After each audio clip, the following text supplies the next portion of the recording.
کیا حال ہے سب؟ بہت ہی خوبصورت اور پلیزنٹ مارننگ، اور ہم جس ٹاپک کی طرف جا رہے ہیں، جس منزل کی طرف جا رہے ہیں، وہ بھی بہت خوبصورت ہے، وہ بھی اتنی ہی پلیزنٹ ہے۔ یہ ہے خود آگاہی کا سفر، اپنی ذات کی ترقی کا سفر، اپنی شخصیت کو بلڈ کرنے کا سفر۔ اور میرے استاد ڈاکٹر محمد اشرف کے الفاظ میں وہ کہتے تھے کہ میں نے اللہ سے دعا کی تھی کہ اللہ تعالیٰ، میں بہت سست ہوں، میں خود سے کچھ نہیں کوشش کر پاؤں گا، تو مجھے جنتی رستے پہ ڈال دینا۔ تو وہ ان کی بات مجھے اتنی اچھی لگی کہ میں بھی اکثر یہ دعا کرتی ہوتی ہوں کہ اللہ تعالیٰ، میں تو میرے تو استاد بہت اچھے ہیں، میں تو بہت ہی خیر قسم کی نکمی اور سست ہوں، تو یا اللہ تعالیٰ میرا بھی ہاتھ پکڑ لینا اور مجھے جنتی رستے پہ ڈال دینا۔ تو بھی اس راستے پہ اکیلے چلنے کا تو مزہ ہی نہیں آتا نا، ہم سفر تو رہے ہوتے ہیں نا، تو دل چاہتا ہے کہ ہم سارے اکٹھے چلیں، ٹھیک ہے۔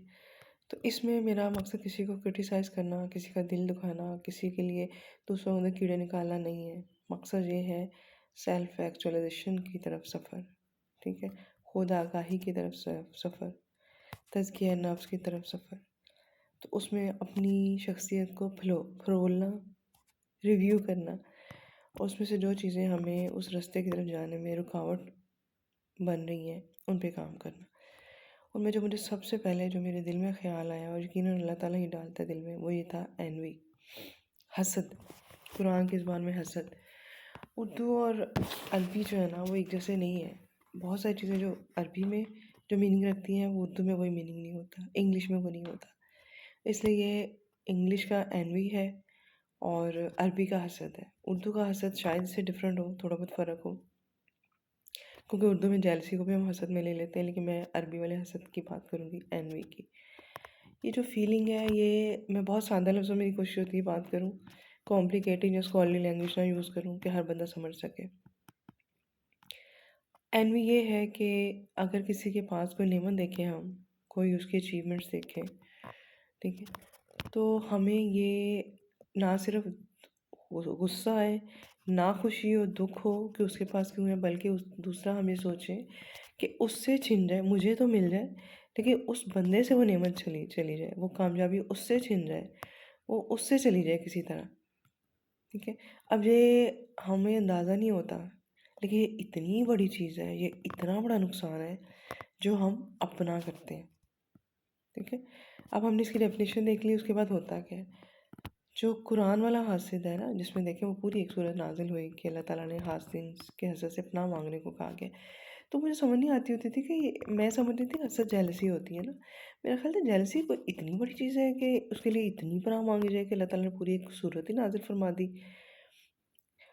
تو جب میں نے اس کو پڑھا، انوی کو اسٹڈی کیا ڈیٹیل سے، تو تب میرے تو کیا کہتے ہیں 24 طبق بھی روشن ہو گئے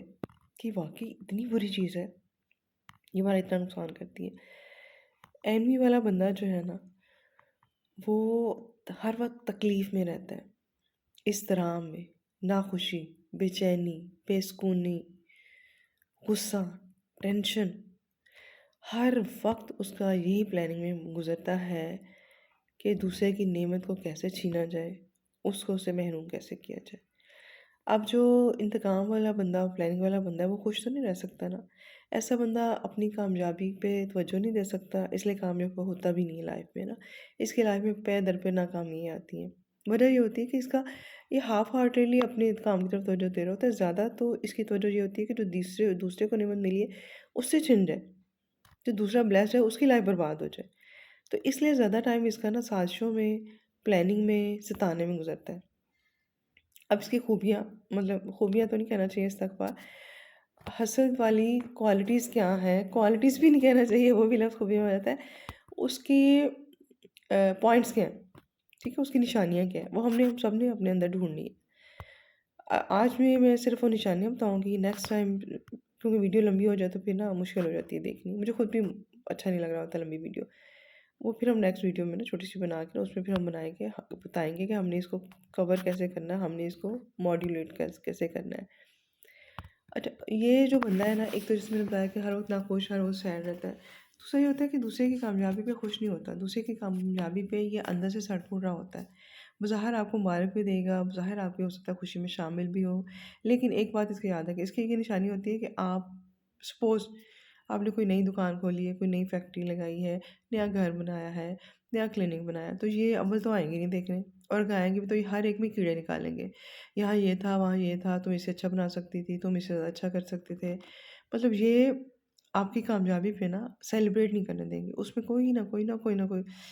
کال میری ایک فرینڈ کے وہ بڑا پیارا جو ہے بولتی ہے لچ فرائی کرتے رہیں گے، کوئی نہ فضول بات کرتے رہیں گے جی، دوسروں کی پریشانی پہ خوش ہوتے ہیں، اگر کوئی بندہ تکلیف میں ہے نا تو یہ اس کی تکلیف کو جگہ جگہ ہائی لائٹ کرتے پھریں گے اور اس تکلیف کا ذمہ دار اس بندے کو ٹھہرائیں گے،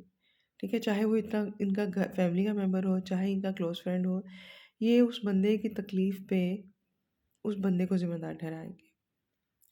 اور دوسروں کی جو کامیابی ہے نا اس کو ڈی ویلیو کریں گے۔ اگر کسی نے کوئی نیا گھر بنایا تو یہ تو کوئی بڑی بات نہیں ہے، کچھ خاص نہیں بنایا، کسی نے اگر کوئی نیا کپڑا خریدا ہے، کوئی نئی ڈگری حاصل کی ہے، کوئی سو ایور نئی کوئی اچیومنٹ ہے، تو انہوں نے کہنا یہ تو کوئی بڑی بات نہیں، یہ تو کوئی بھی کر سکتا ہے، تمہیں اسے کچھ اور سوچنا چاہیے تھا، تم نے اس پہ ٹائم ویسٹ کیا،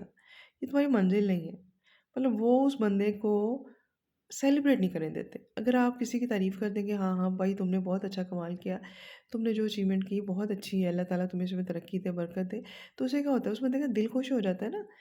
مزید وہ ریلیکس ہو جاتا ہے، مزید وہ محنت کرتا ہے، لیکن اگر کوئی اس کو ڈی ویلیو کر دے